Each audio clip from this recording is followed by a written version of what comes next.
If you want to learn how to work with audio in Hitfilm, then you're in luck, because that's what we're going to cover today.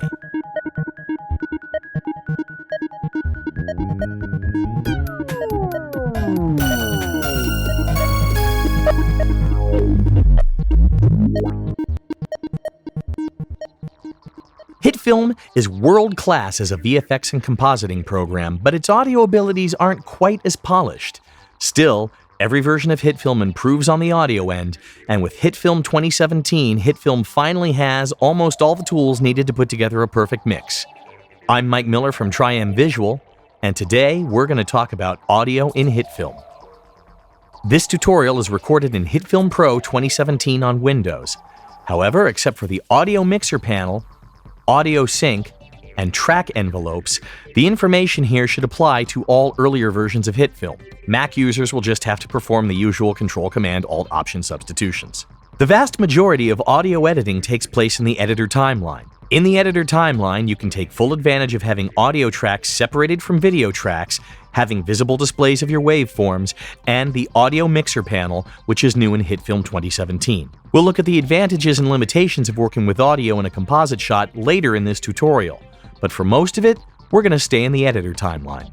Real-world audio is a vibration in a medium, usually air, but sound can conduct through water, brick, glass, metal, and any other material. Audio is measured by amplitude, which measures the actual degree of change in pressure via compression or rarefaction of the molecules caused by sound waves. Amplitude directly relates to the intensity and power of a sound. Audio is also measured by frequency, which is the number of oscillations per second of the audio wave.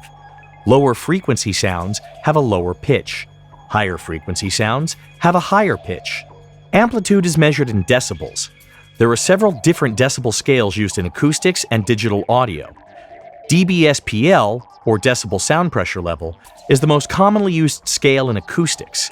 Audio engineers might use dBV, which is decibel voltage, or dBU, which is decibel RMS voltage, to calibrate audio equipment. Incidentally, most professional-level audio gear is calibrated to a +4 dBV scale.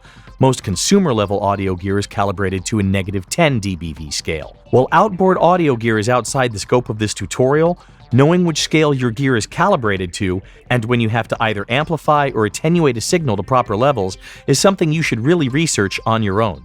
Hitfilm's internal audio meters are calibrated to a dBFS scale.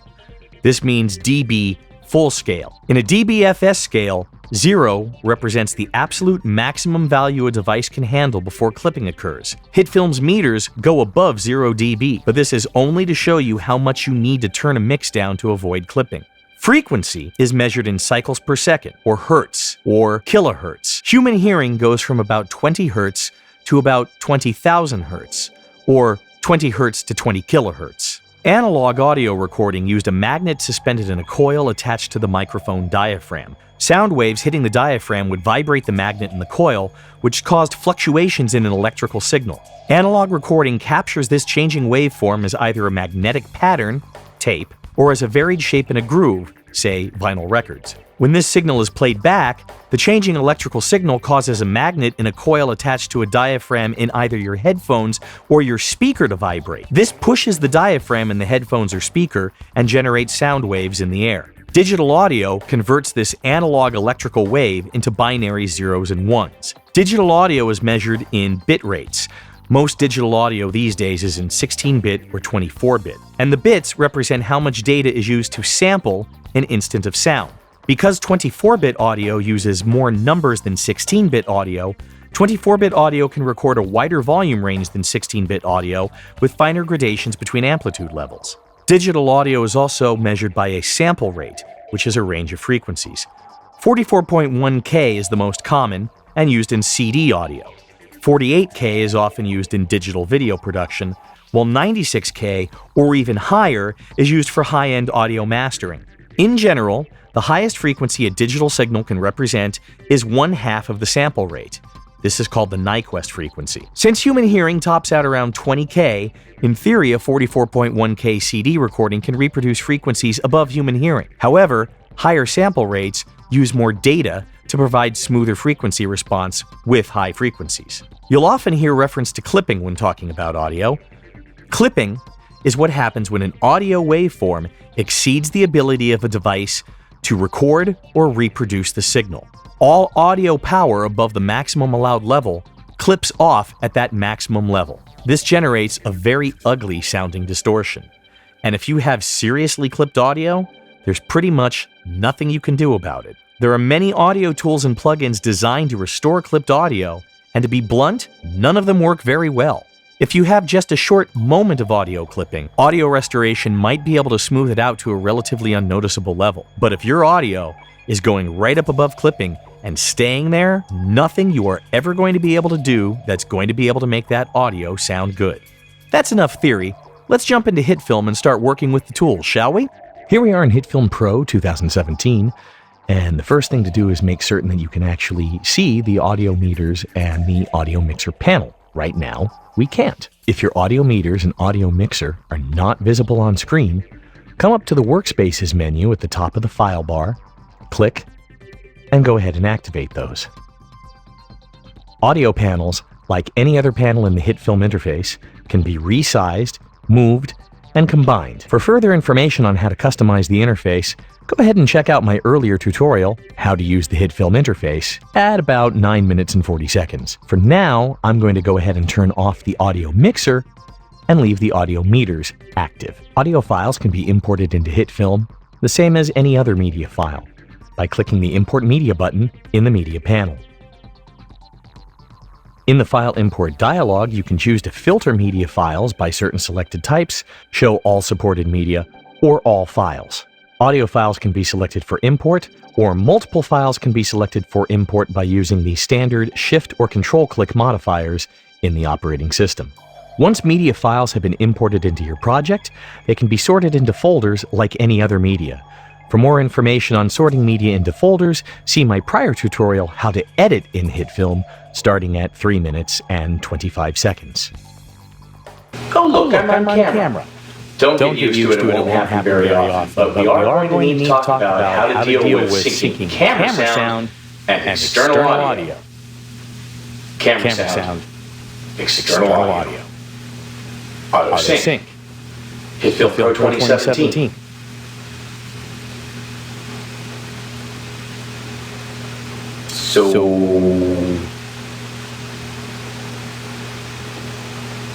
Cut. Syncing external audio in Hitfilm 2017 is pretty easy. All you need to do is select the video clip in the media panel, control-click the associated external audio clip, right-click, select Merge, and Hitfilm will automatically synchronize the clips and create a new clip in the media bin, which can then be added to the timeline. Like so. Oh look, I'm on camera. Don't get used to it, it won't happen very often, but we are going to need to talk about how to deal with syncing camera sound and external audio. Camera sound, external audio. Auto sync. Hitfilm Pro 2017.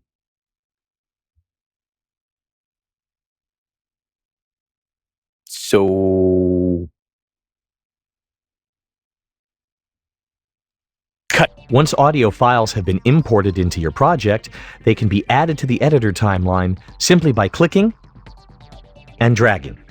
If you have video clips loaded into your media panel, by holding down the Alt key as you drag to the editor timeline, releasing on a video track will drop only the video.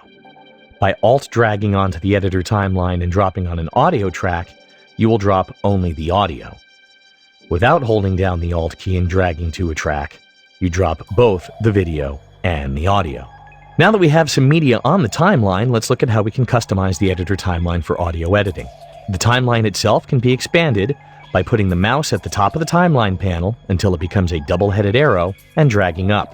This will reduce the size of the viewer panel, but hey, right now we're editing audio and we need to see those tracks. At the bottom left of the timeline is the timeline scale. Dragging this can zoom in and out, and to the right of the zoom slider is this submenu where you can set your preview mode and audio and video track size. The default size for audio tracks is medium. This can be set to large or extra large. For now, I'm going to leave this at extra large. You have other options to customize the editor timeline. By right-clicking in the Tracks panel, you have the options to insert, delete, or rename audio tracks. Let's add another audio track, and let's give it a name. Let's rename this audio track. By moving the mouse to the divider between audio and video tracks, you can bias the timeline display to give more room to audio or video tracks. This slide bar at the side is used to scroll up and down. This master track, new to Hitfilm 2017, is always at the bottom of the audio track list. It cannot be moved, muted, renamed, or disabled. The master track represents the final output of all other audio tracks, and adjusting the volume of the master track will change the overall volume of your entire mix. When placing video files in the editor timeline, by default, audio and video tracks will be matched up. Placing audio in video 1 will automatically insert its audio in audio 1. Placing video in video 2 will automatically place audio in audio track 2. Audio tracks can be moved up and down the audio track timeline. However, audio and video tracks are always separated. It is not possible to arrange your tracks in the order of video 1, audio 1, video 2, audio 2, for instance. These video tracks are separate from the audio tracks. You have a few other options for viewing the waveforms inside your media clips. By coming up to the File menu and opening up Options, in the General page, under Audio Waveforms, you will have three options: Channel List, Channel Composite, and RMS Amplitude. Right now, we are looking at Channel List. Channel List displays individual waveforms for each channel of audio, one for mono, two for stereo. The left channel is drawn above the right channel. By reading the relative heights of the multiple waveforms, one can either read the left-right motion of the stereo effect or see areas of silence in an individual channel. By switching to Channel Composite, we're presented with this view. The Channel Composite draws all waveform channels on top of each other as a single wave. With this view, it is not possible to read stereo positioning or see if one channel is silent, but it can be useful if needing to maximize the overall size of a waveform if working with multiple audio tracks at smaller track sizes or with limited screen space. The third option is RMS Amplitude. By shifting to RMS Amplitude, a composite graph is drawn, but instead of drawing the waveform peaks extending to either side of a zero line, it shows the average loudness of an audio clip as drawn from the bottom up. This method is actually better for determining the overall or average level of an audio clip, as it's somewhat closer to how humans actually perceive loudness. However, this method will not show transient peaks which could clip the waveforms. Additionally, RMS Amplitude represents an average amplitude power, but this does not take into account perceptual factors which can affect perceived loudness. For example, human ears are much more sensitive to mid-range audio in the 4 kHz range. This happens to be where S sounds and cymbal crashes are, unlike very low sounds in the 20 to 40 Hz range where human hearing is not as sensitive. Another disadvantage of the RMS Amplitude method is that it's drawing the waveform from the bottom up, which generally gives you a smaller display in your data block. Generally, unless I need to be looking for specific stereo positioning, I find it most advantageous to view audio waveforms in Hitfilm in the Channel Composite mode. The display mode chosen in the Options panel is Global. Also in the Options menu is an option to Play Audio while scrubbing timeline. I normally leave this off. Playing audio while scrubbing the timeline does slow down timeline updates. I'll turn it on and show you what that sounds like.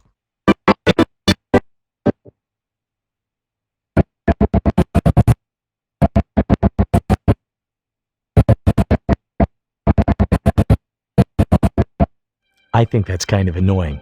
I'm going to turn that back off. Much better. You also may be able to see as I drag my playhead between clips, I'm getting less lag because Hitfilm isn't trying to play audio as I drag. Audio media can be used in the trimmer panel just like video media. All the trimmer controls can be used with audio waveforms along with insert and overlay edits. However, when scrolling in the trimmer window with an audio waveform, there is no on-screen display to indicate where in the waveform the playhead currently is, which makes the trimmer window a little bit less useful when working with audio only. I've set in and out points and zoomed in further on this video clip just to demonstrate that the trimmer does in fact do overlay edits where the audio replaces the existing clip, or can do an insert edit where the existing clip is split and shifted over to the right. Okay, I've reset my timeline and put 2 music tracks on, one in track 1, one in track 2. If I play them back, we get this mess.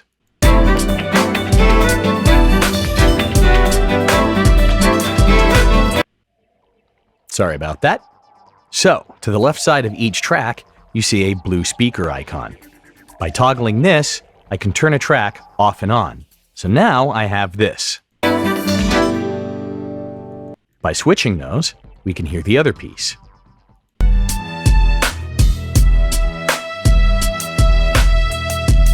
Note that toggling a track mute off and on during playback will pause the playhead. I'm going to go ahead and mute this track for now. In each audio track, you can see a white bar. This represents the relative level of a track. Again, dragging that bar halts playback, but if I continue playing,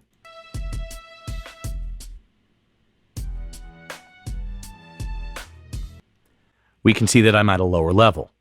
By raising this back up, my audio is at a higher level. This level slider has a range of -60 to +12 decibels. When I select an audio clip, its properties become active over in the Controls tab. If I twirl open Properties, I can see this slider for level. This represents the gain of the audio clip and is directly connected to this horizontal white bar we just looked at. Watch the level here, where it says 12 decibels, as I drag the bar down. This gray circle next to level is the keyframe toggle. By clicking this until it turns blue, I can set keyframes for automated volume fades. I'm going to start at 0, move forward a little bit, take that down to -9, move forward a little bit more, take that back up to 3, come forward a little bit more, and reset that back at 0. If I move the playhead back to the beginning of the timeline and play this back,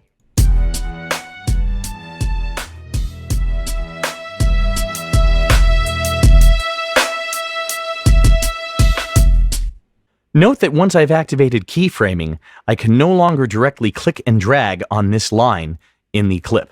Once keyframing is activated, keyframes must be altered either by using the slider or by directly grabbing the keyframe points and dragging those up and down. By making this a more extreme volume dip, this a more extreme volume spike, and this a more extreme volume dip, we now have this.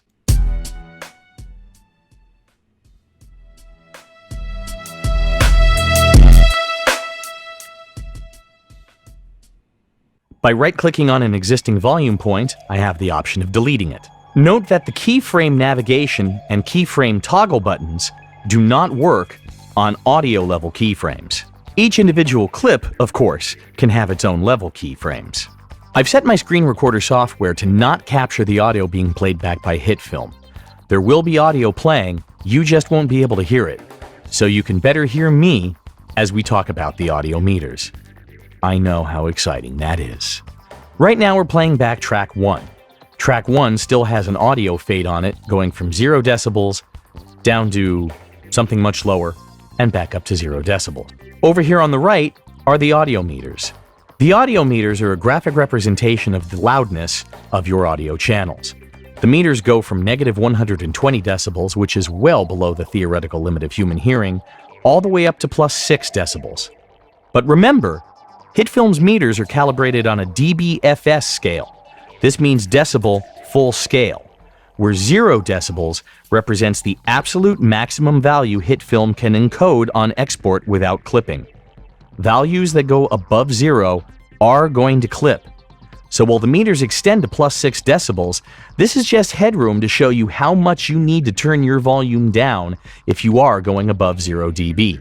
At the top of the meters are these numbers, which are changing. These peak meters show you the highest volume level the channel is attaining, and these horizontal white bars are graphic representations of this same number. By default, Hitfilm holds a peak level for 2 seconds before releasing it to drop down to the meter again. By right-clicking on the meter and selecting Hold Peaks, then the peak level will go up to the highest level and stay there indefinitely. We can see that the peak volume levels for this track are -2 decibels on the left and -3 decibels on the right, enough to be a good loud level without having to worry about clipping. I've removed the volume envelope from track 1 and boosted its level all the way up to 12 decibels so that we can talk a little bit more about the meters here on the right. The meters render green bars from -120 decibels all the way up to -9.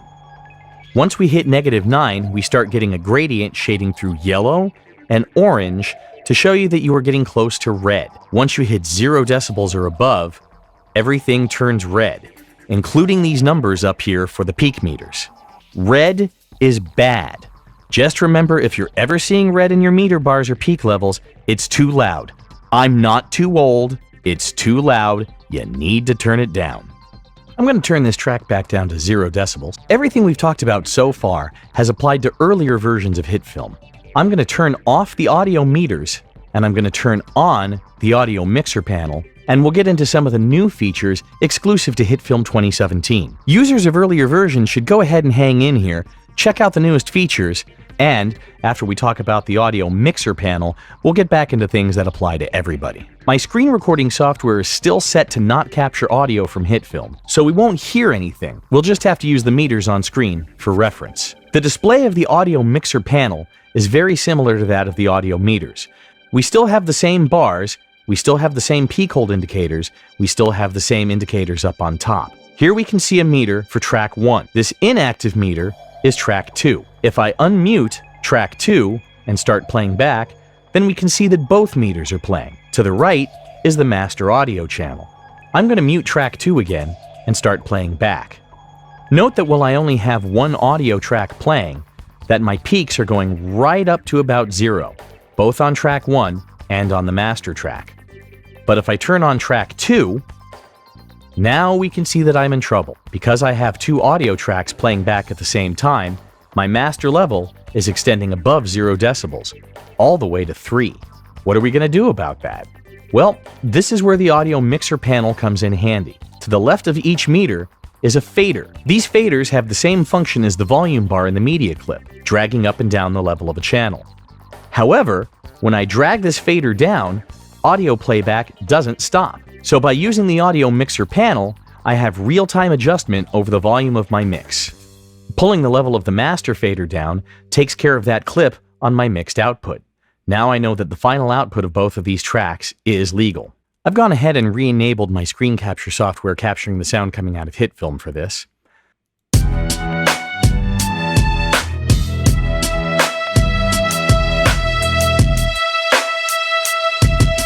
At the bottom of each channel is this audio balance fader.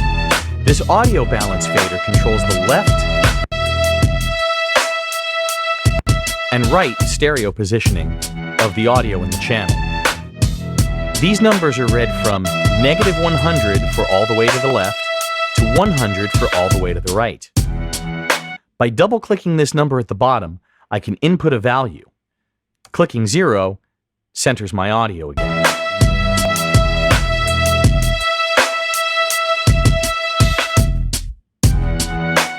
At the bottom of each channel are individual mute buttons for each channel.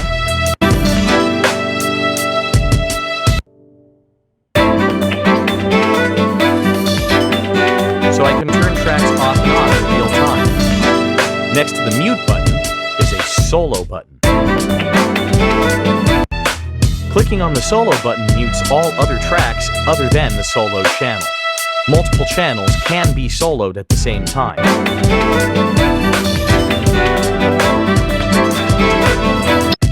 That would be useful if I were dealing with a more complex mix, where I had perhaps several layers of sound effects, several layers of music, and maybe voiceover.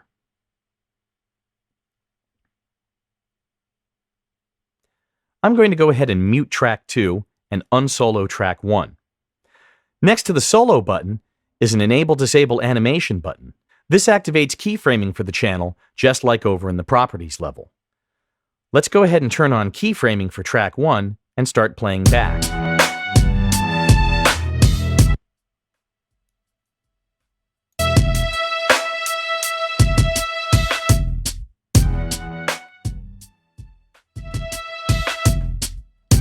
As you can see and hear, those fader movements were recorded in real time. With Hitfilm 2017, it is now possible to do a real-time mix of your audio elements. Note that my fader movements are not reflected as keyframes on this level bar, but watch this point as I scroll through the timeline. The faders themselves do move in real time, so you do have a visual indication of what the faders are doing. Along with being able to directly set a numerical value for the audio balance, you can also double-click this number at the base of the audio level fader and manually type in an audio level. Say 0 decibels or -12. This is useful for setting precise audio levels on selected frames. Now, if I come back over to the properties for this layer and keyframe the level controls,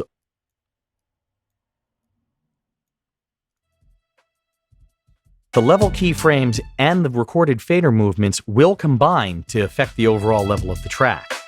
However, once I've keyframed level, I can no longer see the automatic movement of the fader. While audio fader levels can be recorded, audio balance levels are not. Since audio balance levels are not recorded, it is not possible to automate panning in the Hitfilm editor timeline. Oops, I almost forgot one control. Underneath the speaker icon, you'll see this toggle track object envelopes icon. The object envelope is the white volume bar we've already discussed. But by toggling to track envelope, we get something that shows our fader positions. So if I enable keyframing, start playing back, and push the fader up and down, then the fader keyframes for the entire track are shown. Toggling between object keyframes and track keyframes lets you visually see how all of the elements of your mix are coming together. Hitfilm has a range of editing tools designed to refine your edits of video clips. Most of these tools have the exact same effect with audio. I've placed these 3 audio clips on the timeline quickly so we can do a brief overview of these edit tools. Let me play what I currently have.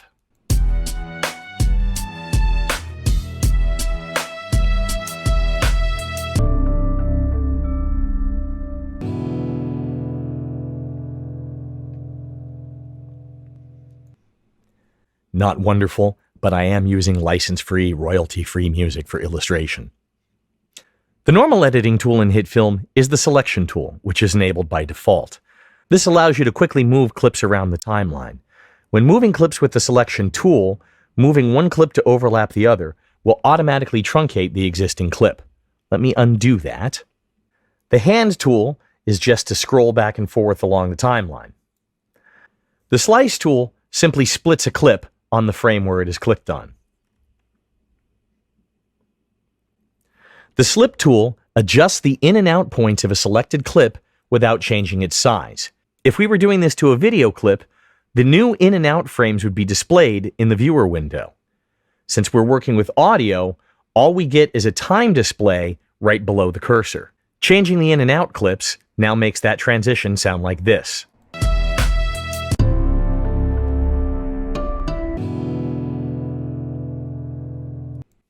Let me undo that. Beneath the slip tool is the slide tool. This moves a clip on the timeline without changing its size and also automatically changes the trim points of the adjacent clips. By moving this clip on the timeline, it stays the same, but the in and out points of the adjacent clips change. Now what we have, transitions like this.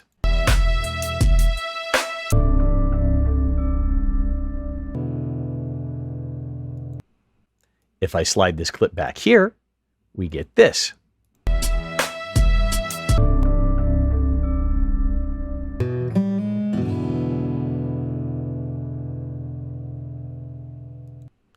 Let me undo that.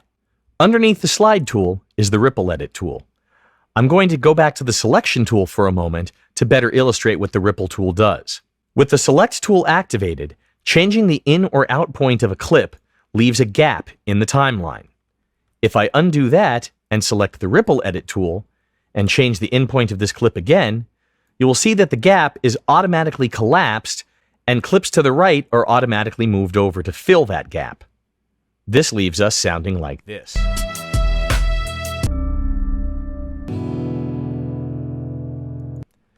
Let's undo that. Underneath the Ripple Edit tool is the Roll Edit tool. With the Roll Edit tool selected and placing the cursor at the boundary between two clips, trimming the in point of one clip automatically trims the out point of the adjacent clip. Changing the out point of a clip automatically changes the in point of the adjacent clip. And now we have this.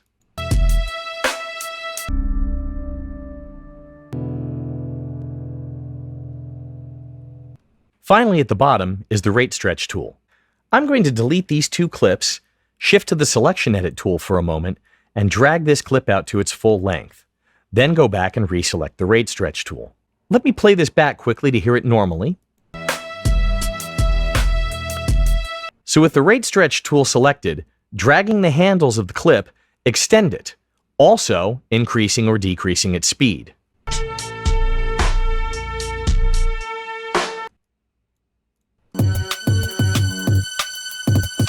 Let's undo that. Besides the Rate Stretch tool, there are other ways to change the speed and duration of an audio clip in Hitfilm. By right-clicking on a clip on the timeline, we have the Speed and Duration menu. Between the Speed and Duration icons, there is this chain. Right now, the chain is unlinked. So if I change the speed of this clip to 50%, the duration on the timeline doesn't change. However, it is now lower in pitch.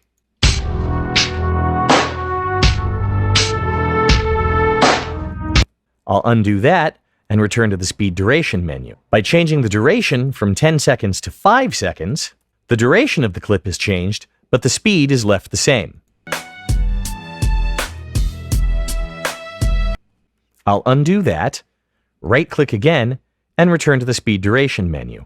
Now, I'm going to click on this chain icon. Now that I've clicked on this chain icon so that the link no longer shows as broken, changing the speed of the clip will automatically change its duration.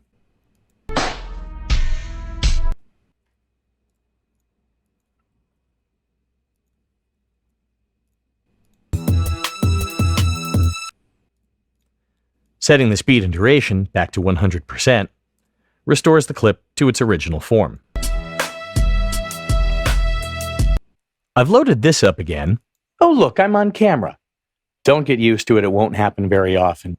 To discuss a few other considerations when dealing with audio and video in Hitfilm. When using the Rate Stretch tool to change the duration of a video clip, it will affect the video and the audio together. Oh look, I'm on camera. Don't get used to it, it won't happen very often.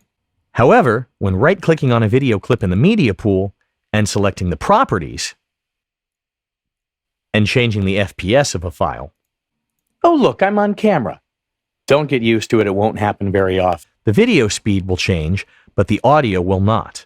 The reason no video is showing in the viewer window is because this is the end of the clip, and by changing the speed of the clip to 60 frames per second, there are no frames left to display. However, the audio has been left untouched. So I'm going to go ahead and undo that. This chain icon shows that the audio and video of the clip are linked. By right-clicking on the clip and selecting Unlink, I can unlink the video from the audio. This allows me to trim the video without affecting the underlying audio in any way. Useful for cutting dialogue scenes or if needing a J or L cut. Hitfilm also comes with a range of audio effects to further process your audio. By going to the Effects panel and looking for the Audio tab, one can find them. Audio effects can be applied to a clip simply by dragging from the Effects panel to the clip. I've applied Audio Reverse, which reverses the audio waveform.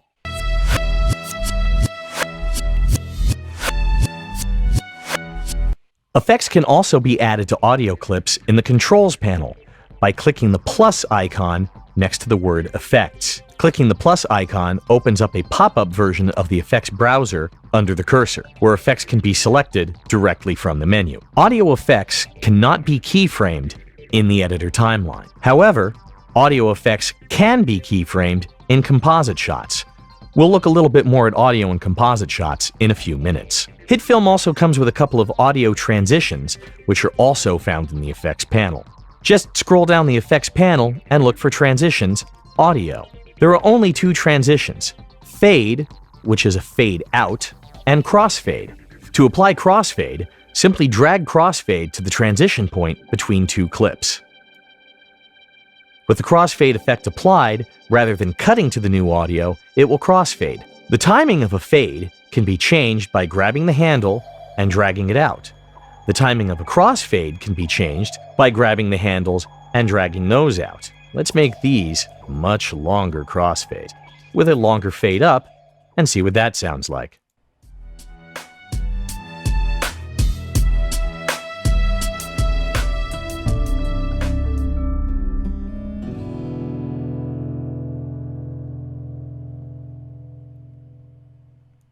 I had no idea what that was going to sound like, but that almost sounds like it was supposed to go that way. Let's do a quick walkthrough of all the audio effects in Hitfilm. First up is the audio reverse effect, which simply plays the selected clip backwards. Next is the balance effect. This pans the audio from left to right in the stereo image, and fulfills the same function as the balance slider in the audio mixer panel. Large, medium, small room, and cathedral are all different reverbs, simulating the acoustics of different audio spaces. Channel levels can be used to adjust the volume of each audio channel individually. Echo generates echoes of the original audio. You can set feedback and delay rates to determine the strength and persistence of the echoes. The equalizer is used to adjust the strengths of specific frequencies in an audio clip. By adjusting the master slider, you can also affect the overall gain of the clip. Noise reduction is used to clean up audio that has background noise. You should be able to hear some of the fans from my computer in the background. Most of this tutorial has already had noise reduction applied. To apply noise reduction, you want to move the playhead to a frame containing an example of pure noise, then clicking the Capture Noise Print button to sample the frame so that Hitfilm can recognize the noise. The Reduce By slider sets the amount of attenuation. Too much attenuation can introduce audio artifacts. The Threshold slider is used to retain audio data. Balancing the Reduce By and the Threshold is essential to getting clean audio. Adding to noise print lets you add more samples to refine the noise print, and you can reset the noise print entirely. The pitch effect is another way of changing the pitch of your sound along with rate stretch and speed duration. Rate stretch and speed duration change the playback speed of the pitch-shifted audio. The pitch effect does not. You can even use this to try and cancel out pitch changes from a rate stretch or speed duration change. Shortwave radio simulates the sound of shortwave radio. This is a somewhat specific effect, and I'm not certain what I'd do with it. Telephone simulates the sound of telephone audio or of other small speakers. A similar effect can be generated by using EQ to cut lower and higher frequencies and boost mid-range frequencies. But the telephone simulator is a quick one-stop shop. The Doppler shift must be applied in a composite shot and requires an animated layer to generate a realistic Doppler shift. Here is a colonial viper flying through space.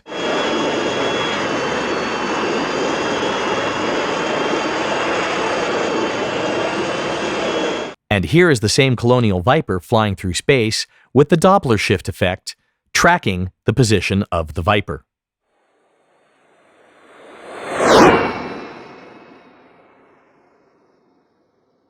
The Doppler shift has a few controls we'll touch on briefly. The speed of sound is defined in meters per second. The scene size defines pixels per meter. This viper was imported normalized to 500 pixels across, and a colonial viper is 9 meters long. So I've set the scene size to the correct pixels per meter for this model. The distance fall-off checkbox indicates that audio will diminish in volume the farther away it is, and the volume distance sets the distance from the camera where audio is at 100% volume. As audio gets farther away from the camera than this value, it will become quieter. If audio moves closer to camera, it will become louder than 100%. The final effect is tone. Tone generates a continuous tone of a defined frequency from a saw wave or a sine wave. Basically, this is your built-in sensor beep, which means I can say, "Thank you very much." So Hitfilm's range of audio effects is pretty good. The most noticeable emission in Hitfilm is some sort of compressor limiter. Compressor limiters kind of squash the dynamic range of an audio waveform, lowering the volume of the loud parts, bringing up the volume of the soft parts. It's really the only necessary audio effect that Hitfilm is missing. When working in the editor timeline, none of the parameters of these effects can be keyframed. But when working in a composite shot, most of these effects parameters can be keyframed. So let's take a look at working with audio in a composite shot. Much like with a video clip, an audio clip can be converted into a composite shot by right-clicking on it in the editor timeline and selecting Make Composite Shot. Notice in the composite shot that the audio waveform for the track is not displayed. Also, the audio clip shows up as muted, but is in fact playing at all times. It is not possible to mute or unmute an audio layer clip in a composite shot. The audio mixer panel does not have any effect on clips in the composite shot. The audio mixer panel only works in the editor timeline. Audio can also be added into a composite shot by dragging it in from the media pool like any other media asset. With so many disadvantages to working with audio and composite shots, why would anyone want to do it? Well, the Doppler shift effect does require audio to be in a composite shot. Additionally, some of Hitfilm's visual effects, like audio spectrum and audio waveform, or some of the features in atomic particles, do require audio to be in a composite shot to generate the visual effect. The only other advantage to working with audio and composite shots is that some, but not all, audio effects parameters can be keyframed when working with audio in a composite shot. For example, none of the parameters of echo can be keyframed, but all of the parameters of the equalizer can be keyframed when working with audio inside a composite shot. So what if you want to export your audio mix from Hitfilm for processing in other software? Hitfilm doesn't actually have any direct audio-only export settings. The workaround in Hitfilm 2017 is to create a preset for AVI. AVI exports uncompressed PCM audio. Then just uncheck the video box and export your file. You'll have to use an external audio editor to extract the audio from the video file. You can use an MP4 preset if you'd prefer, but that will export MP3 audio, not uncompressed PCM. For Mac users, you'll need to configure this in your QuickTime export. The procedure is basically the same in earlier versions of Hitfilm. Just go to the AVI preset and uncheck Export Video, or do the same in MP4. You'll still need to use an external audio program to extract the audio from the file, but by unchecking Export Video, your export will go very fast. Well, I think that covers just about everything there is to know about working with audio in Hitfilm Pro 2017. I'd like to thank you once again for sitting through another long tutorial. I'm Mike Miller with Tri-M Visual. Feel free to subscribe to this channel, join me on Facebook, join me on Twitter, and I'll see you next time with another Hitfilm tutorial.